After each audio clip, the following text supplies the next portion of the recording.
নমস্কাৰ নতুন এটা ভিডিঅ'লৈ আপোনালোকক পুনৰ স্বাগতম জনাইছো। আজি এই ভিডিঅ'ত ফাৰ্মাৰ ৰেজিষ্ট্ৰিৰ বিষয়ে কিছু কথা আলোচনা কৰিম।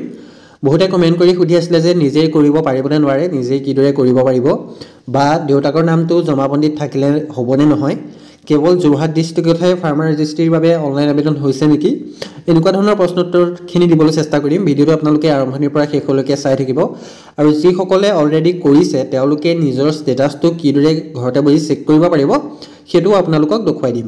প্ৰথমতে আপোনালোকে ডেছক্ৰিপশ্যনত দিয়া লিংকটো ওপেন কৰি ল'ব পাৰে। ইয়াত আসাম ফাৰ্মাৰ ৰেজিষ্ট্ৰি বুলি দিয়া থাকিব। অসমৰ বাবে যিটো লিংক আছে সেইটো মই ডেছক্ৰিপশ্যনত প্ৰভাইড কৰি দিম আপোনালোকক। প্ৰথমতে মই আপোনালোকক জাননীখন দেখুৱাই ল'ব বিচাৰিছোঁ, যিখন জিলা কৃষি বিভাগ যোৰহাটৰ তৰফৰ পৰা মুকলি হৈছিলে।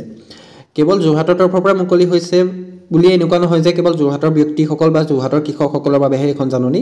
সমগ্ৰ অসমতে আপোনাৰ যিটো ফাৰ্মাৰ ৰেজিষ্ট্ৰিৰ প্ৰক্ৰিয়া আছে সেইটো চলি আছে। প্ৰথমতে জাননীখন মই আপোনালোকক দেখুৱাই দিছোঁ। ইয়াৰ দ্বাৰা যোৰহাট জিলাৰ কৃষকসকলক জনোৱা হয় যে যোৰহাট জিলা প্ৰশাসনৰ সহযোগত জিলা কৃষি বিভাগে জিলাখনৰ কৃষকৰ নাম পঞ্জীয়নৰ বাবে কৃষক পঞ্জীয়ন প্ৰক্ৰিয়া ইতিমধ্যে আৰম্ভ কৰিছে।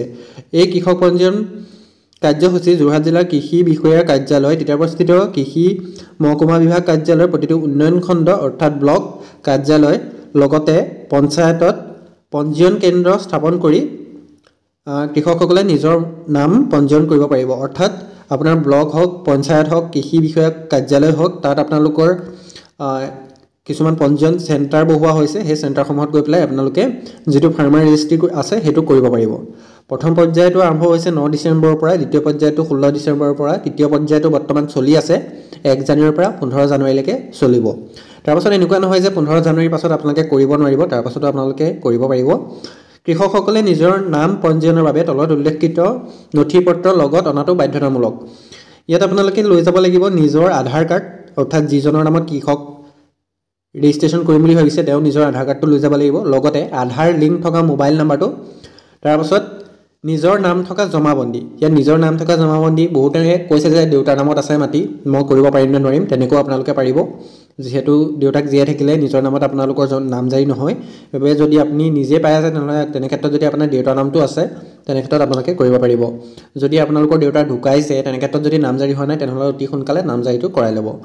আৰু ইয়াত দিয়া হৈছে আগন্তুক সময়ত কৃষি বিভাগৰ যিকোনো আঁচনিৰ অধীনত সুবিধা লাভ কৰিবলৈ কৃষক পঞ্জীয়ন হোৱাটো বাঞ্ছনীয়। যদি আপোনালোকৰ কৃষক পঞ্জীয়নটো নাথাকে, যদি কৃষক পঞ্জীয়নটো কৰি নথয় তেনেক্ষেত্ৰত আপোনালোকে কৃষিৰ লগত জড়িত কোনো ধৰণৰ আঁচনি নাপাব। যেনে আপোনাৰ PM কিষাণে হওক, PM কিষাণ যিটো কৃষ্টি আছে সেই কৃষ্টিসমূহ পাই থাকিবৰ বাবেও আপোনালোকে ফাৰ্মাৰ ৰেজিষ্ট্ৰিটো কৰিবই লাগিব। লিংকটো মই ডেছক্ৰিপশ্যনত দি দিছোঁ। ইয়াত গৈ পেলাই এইটো আপোনালোকে নিজে কৰিব নোৱাৰিব। মই আগৰ ভিডিঅ'টো বাৰম্বাৰ কৈছোঁ, এইটো আপোনালোকে নিজে কৰিব নোৱাৰিব। এইটো কৃষি বিষয়া কেন্দ্ৰ বা ব্লক বা পঞ্চায়তত গৈয়ে কৰিব লাগিব আপোনালোকে। তাৰপিছত বহুতে সুধি আছে যে অসমৰ চব জেগাতে হৈছে নেকি। আপোনালোকে ডেস্কবৰ্ড অপশ্যনটোত ক্লিক কৰি ইয়াত আপোনালোকে চাব পাৰিব সকলো ডিষ্ট্ৰিক্টতে ইয়াৰ অনলাইন আবেদন চলি আছে। কোনখন ডিষ্ট্ৰিক্টত হৈছে, কোনখন ডিষ্ট্ৰিক্টত নাই হোৱা আপোনালোকে ইয়াৰ পৰা চেক কৰিব পাৰিব। ডেস্কবৰ্ডত গৈ পেলাই আপোনালোকে ডেটটো মাৰি দিলে আপোনালোকৰ সেই ডেটত কিমানখিনি ৰেজিষ্টাৰ হৈছে গোটেইখিনি আপোনালোকৰ ইয়াত শ্ব' কৰিব। দেখিছে আপোনালোকে মাজুলী, গোলাঘাট, শিৱসাগৰ, ধুবুৰী, কামৰূপ গোটেইখিনি শ্ব' কৰিছে। বৰ্তমানলৈকে ইয়াত CSC ID দি কৰিব পৰা অপশ্যনটো খুলি দিয়া নাই, কিন্তু প্ৰায়খিনি CSC চেণ্টাৰে কৃষি বিষয়াৰ লগত যোগাযোগ কৰি তেওঁলোকে ID লৈছে। আপোনালোকে তাতো যোগাযোগ কৰি চাব পাৰে বা আপোনালোকে পঞ্চায়ত বা ব্লকত গৈ পেলাই ডাইৰেক্ট আপোনালোকে যোগাযোগ কৰিব। ডকুমেণ্টখিনি মই ক'লোৱেই, আধাৰ কাৰ্ড লৈ যাব লাগিব, জমাবন্দী লৈ যাব লাগিব আৰু আধাৰ কাৰ্ডৰ লগত যিটো মোবাইল নাম্বাৰ পঞ্জীয়ন হৈ আছে সেই মোবাইল নাম্বাৰটো আপোনালোকে লৈ যাব লাগিব। ইয়াত দেখিছে ডেস্কবৰ্ডত গৈ পেলাই কোনখন ডিষ্ট্ৰিক্ট বা কোনটো অঞ্চলত কিমান ৰেজিষ্ট্ৰেশ্যন হৈছে গোটেইখিনি আপোনালোকে ডেস্কবৰ্ডটোত চেক কৰিব পাৰিব। তাৰপাছত যদি আপোনালোকে অলৰেডি কৰিছে তেনেক্ষেত্ৰত আপোনাৰ ষ্টেটাছটো এপ্ৰুভ হৈছে নে নাই হোৱা সেইটো আপোনালোকে ঘৰতে বহি চাব পাৰিব। তাৰ বাবে কোনো ধৰণৰ IDৰ প্ৰয়োজন নাই। লিংকটো মই ডেছক্ৰিপশ্যনতে দি দিছোঁ। সেই লিংকত গৈ পেলাই আপোনালোকে ইয়াত দেখিবলৈ পাইছে নিশ্চয় চেক এনৰলমেণ্ট ষ্টেটাছ, সেই অপশ্যনটোত গৈ আপোনালোকে চেক কৰিব পাৰিব। ইয়াত নিজৰ এনৰলমেণ্ট নাম্বাৰ, অৰ্থাৎ এপ্লাই কৰাৰ পাছত যিটো আপোনালোকৰ ৰিচিপ্ট দিছিলে সেই ৰিচিপ্টটোত এটা এনৰলমেণ্ট নাম্বাৰ থাকে। যদি আপোনাৰ এনৰলমেণ্ট নাম্বাৰটো নাই তেনেক্ষেত্ৰত আধাৰ কাৰ্ডৰ নাম্বাৰটো দিও আপোনালোকে চাব পাৰিব। আধাৰ কাৰ্ডটো চিলেক্ট কৰি লোৱাৰ পাছত ইয়াত আপোনালোকে আধাৰ কাৰ্ডৰ যিটো নাম্বাৰ আছে আধাৰ কাৰ্ডৰ নাম্বাৰটো ইয়াত শুদ্ধকৈ ফিল আপ কৰি দিব। তাৰপাছত আপোনালোকে চেক অপশ্যনটোত ক্লিক কৰিব। চেক অপশ্যনটোত ক্লিক কৰি দিয়াৰ লগে লগে আপোনালোকক শ্ব' কৰিব। ৰ'ব, মোৰ আধাৰ কাৰ্ডৰ নাম্বাৰটো ভুল হৈ গৈছে, মই আকৌ ৰিফিল কৰি লৈছোঁ। আধাৰ কাৰ্ডৰ নাম্বাৰটো আপোনালোকে শুদ্ধকৈ ফিল আপ কৰিব। যিসকলে অলৰেডি এপ্লাই কৰিছে তেওঁলোকৰহে ষ্টেটাছটো শ্ব' কৰিব। ইয়াত দিছে আধাৰ কাৰ্ডৰ number, central ID, enrolment ID, তাৰপাছত এপ্ৰুভ ষ্টেটাছটো বৰ্তমান পেণ্ডিং দেখুৱাই আছে। যিহেতু এপ্লাই কৰাৰ ৩-৪ দিন সময় লাগে, তাৰপাছতে আপোনালোকৰ যিটো ষ্টেটাছ আছে সেইটো এপ্ৰুভ হ'ব। তাৰপাছত ইয়াত নিশ্চয় গোটেইখিনি আপোনালোকে দেখিবলৈ পাইছে। আৰু এটা কথা কৈ দিছোঁ এইখিনিতে, বহুতে অনলাইন বা গুগলত চাৰ্চ কৰি পেলাই ফাৰ্মাৰ ৰেজিষ্ট্ৰি বুলি চাৰ্চ কৰি পেলাই যিটো লিংক আহিছে সেই লিংকটোত গৈ পেলাই আপোনালোকে বহুতে অনলাইন কৰা সেইটো শুনিবলৈ পাইছোঁ। আগতে বহুতে কমেণ্ট কৰিছে বা মোক হোৱাটছআপতো তেনেকৈ জনাইছে। তেনেকুৱা ভুল আপোনালোকে নকৰিব। যিখিনি লিংক আছে সেই লিংকখিনি অসমৰ নহয়। বহুতে কি কৰিছে, বহুত ইউটিউবতো আপোনালোকে ভিডিঅ' পাই যাব যে সম্পূৰ্ণ ৰেজিষ্ট্ৰেশ্যন কৰি নিজৰ মোবাইল নাম্বাৰ দি ৰেজিষ্ট্ৰেশ্যন কৰি কেনেকৈ কৰিব লাগিব, বহুতকেইটা ইউটিউব চেনেলত দেখুৱাই থৈছে। কিন্তু অসমৰ বাবে সেইটো প্ৰযোজ্য নহয়। অসমৰ বাবে যিটো লিংক আছে সেইটো মই ডাইৰেক্ট দি থৈছোঁ ডেছক্ৰিপশ্যনত, সেই লিংকটোত আপোনালোকে কৰিব পাৰিব। আৰু যিটো নিজেও কৰিব নোৱাৰে, যিহেতু অফিচিয়েল আইডি লাগিব, সেইবাবে আপোনালোকে ব্লক বা পঞ্চায়তত গৈয়ে কৰিব লাগিব। কিন্তু কিছুমান লিংক আছে, সেই লিংকসমূহত আপোনালোকক কৰি দেখুৱাই দিয়া হৈছে। মই যেনে দেখুৱাই দিছোঁ ইয়াত আপোনালোকে দেখিবলৈ পাইছে, যেতিয়া আপোনালোকে গুগলত চাৰ্চ কৰিব ফাৰ্মাৰ ৰেজিষ্ট্ৰি বুলি, প্ৰথম যিটো লিংক আহে সেইটো দেখিছে উত্তৰ প্ৰদেশ ফাৰ্মাৰ ৰেজিষ্ট্ৰি। বহুতে কি কৰিছে, উত্তৰ প্ৰদেশ বা গুজৰাট বা মহাৰাষ্ট্ৰ সেই ৱেবছাইটকেইটাত ৰেজিষ্ট্ৰেশ্যন কৰি দিছে। তেনেকুৱা ভুল আপোনালোকে নকৰিব। বাৰম্বাৰ কৈ আছোঁ যে আপোনালোকে এইটোত বৰ্তমান নিজেই কৰিব নোৱাৰে। ফাৰ্মাৰ ৰেজিষ্ট্ৰিটো ব্লক পঞ্চায়তত বা কৃষি বিভাগ কেন্দ্ৰত গৈ, কৃষি বিষয়া কেন্দ্ৰত গৈ পেলাইহে আপোনালোকে কৰিব লাগিব। যিটো উত্তৰ প্ৰদেশৰ ৱেবছাইট আছে, গুজৰাটৰ ৱেবছাইট আছে, সেইসমূহত আপোনালোকে ফাৰ্মাৰ অপশ্যনটোত গৈ নিজৰ মোবাইল নাম্বাৰ মাৰি OTP ফিল আপ কৰি এইখিনি এইদৰে কৰি পেলাই বহুকেইটা ইউটিউব চেনেলত দেখুৱাই দিছে। তাৰপাছত বহুতে কৰিছে, তাৰপাছত কৈছে যে মই এনেকৈ নিজেই কৰি দিলোঁ, হ'বনে নহয়। এনেকৈ কৰিলে আপোনালোকৰ নহ'ব, পাছত বিপদহে হ'ব আপোনালোকৰ।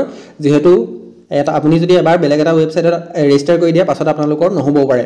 সেইবাবে কৈছোঁ আপোনালোকে প্ৰথমতে চাই ল'ব। যদি আপোনালোকৰ চেল্ফ আইডি জেনেৰেট কৰি অনলাইন কৰিবলৈ মুকলি কৰি দিয়ে, তেতিয়া মই এটা ভিডিঅ' বনাই দিম এক্সট্ৰাকৈ, বা CSC আইডিত অপেন হ'লেও মই তাৰ ওপৰত এটা ভিডিঅ' বনাই দিম। কিন্তু বৰ্তমানলৈকে কোনো ধৰণৰ এনেকৈ নিজেই কৰিব পৰাটো হোৱা নাই অসমত যিসকল কৃষক আছে, অসমৰ যিসকল কৃষক আছে তেওঁলোকে কৃষি বিষয়া কেন্দ্ৰ বা ব্লক বা পঞ্চায়তত গৈয়ে কৰিব লাগিব।